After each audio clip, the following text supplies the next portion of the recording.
আসসালামু আলাইকুম প্রিয় কুয়েত প্রবাসী ভাই বোন সকলকে স্বাগত জানাই যারা এই ভিডিওতে যুক্ত হয়েছেন কুয়েতের বিভিন্ন স্থান থেকে। আপনি খুবই গুরুত্বপূর্ণ এই তথ্যটি জেনে রাখুন এবং একজন প্রবাসীর কাছেও তথ্যটি পাঠিয়ে দিন। আপনার হাতে একটি স্মার্টফোন রয়েছে আর এই স্মার্টফোনে কুয়েত মোবাইল আইডি অ্যাক্টিভ রয়েছে। আমরা অনেকেই বর্তমান সময়ে সিভিল আইডি বা আকামা যেটা গড়ে থাকলেও মনে করি সমস্যা নেই, আবার বক্সে পড়ে থাকার কারণেও দীর্ঘদিন লেট হয়। কুয়েত মোবাইল আইডি যখন অ্যাক্টিভ থাকে অনেক গুরুত্বপূর্ণ কাজ সারতে পারি এই মোবাইল দিয়ে, যা নিঃসন্দেহে ভালো। আমরা আবার অনেকেই এই মোবাইল আইডি ব্যবহার করে ছুটিতে যাচ্ছি, অনেকে এটি ব্যবহার করে ফিরে এসেছে, কোনো জটিলতা নেই যদি সঠিকভাবে এটা কাজ করে। সাম্প্রতিক সময় কুয়েত মোবাইল আইডিকে টার্গেট করে একটি প্রতারক চক্র তথ্য ইনফরমেশন হাতিয়ে নেওয়ার জন্য যেটি ভেরিফিকেশনের নাম করে রিকনফার্ম, ওটিপি কোড বা বিভিন্ন ফিশিং লিঙ্কের অবস্থান জানা দিচ্ছে।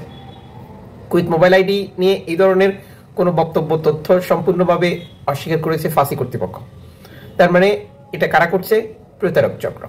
যেহেতু কুয়েত মোবাইল আইডি খুবই গুরুত্বপূর্ণ, একই সাথে আমাদের প্রত্যেক মোবাইলেই ব্যাংকের অ্যাকাউন্ট, ব্যাংকের অ্যাপগুলো রয়েছে, আমরা যেটা দিয়ে ব্যালেন্স চেক করি। সাহেল অ্যাপ্লিকেশনের মতো গুরুত্বপূর্ণ বিষয় রয়েছে যেখানে বর্তমান কুয়েতের আমাদের প্রত্যেক প্রবাসীর প্রোফাইল। কুয়েত মোবাইল আইডি যেমন ভীষণ গুরুত্বপূর্ণ, একই সাথে গভর্নমেন্ট সেক্টরের প্রত্যেকটি সেবার জন্য আমাদেরকে সাহেল অ্যাপ্লিকেশনও ইনস্টল করতে হচ্ছে। আর প্রতারক চক্র বর্তমান সময় এটাকেই টার্গেটে পরিণত করেছে। আমাদের অনেক প্রবাসী ভাই বোন অ্যাক্সেসের ব্যাপারগুলো খুব একটা বুঝেন না, ভেরিফিকেশনের ব্যাপারগুলো অনেকে বুঝেন না। যারা বুঝেন আলহামদুলিল্লাহ ভালো, আপনাকে অবশ্যই এটি আপনার সাথে থাকা একজন প্রবাসীকে জানাতে হবে, বুঝাতে হবে। যারা অতি সাধারণ, যারা বুঝে না অ্যাপ্লিকেশনগুলোর ভেরিফিকেশন, অ্যাপ্লিকেশনগুলোর অ্যাক্সেসের যে সুযোগ সুবিধা, অ্যাপ্লিকেশনগুলোর যে ভেতরেও অনেক কর্মকাণ্ড থাকে, এই সকল ব্যাপারে আমরা মোবাইল ব্যবহারে যত বেশি দক্ষ হব ততই আমাদের প্রবাস জীবন নিরাপদ থাকবে। বর্তমান সময়ে শুধু কুয়েত নয়, পৃথিবীর বহু দেশেই এই অ্যাপ্লিকেশনের মাধ্যমে নিরাপত্তা নিশ্চিত করা হচ্ছে। বিশেষ করে কাতারে নতুন একটি সিস্টেম চালু হয়েছে, আর তারা যে আকামা বাবা টাকা, আমরা সিভিল আইডি যেটা বলি, এটা তারা দিচ্ছে না। সামনের দিনগুলিতে সবাই শুধু অ্যাপ্লিকেশন ব্যবহার করবে আর এই অ্যাপ্লিকেশনে তার যে পরিচয়পত্র নিশ্চিত করবে। তাহলে বিষয়টা কি দাঁড়ালো? মোবাইল অ্যাপ্লিকেশন এই ব্যাপারগুলো আমাদের বোঝা জানা কতটা গুরুত্বপূর্ণ। আমরা এই ব্যাপারে আরো সতর্ক হব, আরো সচেতন হব। কারোর সাথে ব্যক্তিগত তথ্য শেয়ার করবো না, আমরা কোনো অ্যাক্সেস দিব না না বুঝে।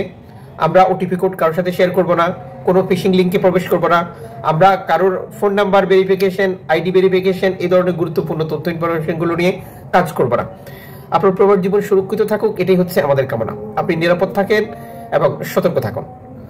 বর্তমান সময় কুয়েতে শুধু এই ব্যাপার নয়, আকামা আইন লঙ্ঘন, শ্রম আইন লঙ্ঘনকারীদের ধরতে গিয়েও নিরাপত্তা বাহিনী কুয়েত মোবাইল আইডি, সাহিল অ্যাপ্লিকেশনের মতো অ্যাপগুলো কাজ করে বা চেক করে। যারা সিভিল আইডি দেখাতে পারেন না, তাহলে বুঝতে পারছেন যে বিষয়টা কতটা গুরুত্বপূর্ণ।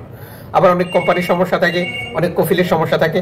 আশা করি আপনারা সতর্ক এবং সচেতন থাকবেন আর এই তথ্যটি বাকি প্রবাসীদের সাথেও শেয়ার করে দেবেন।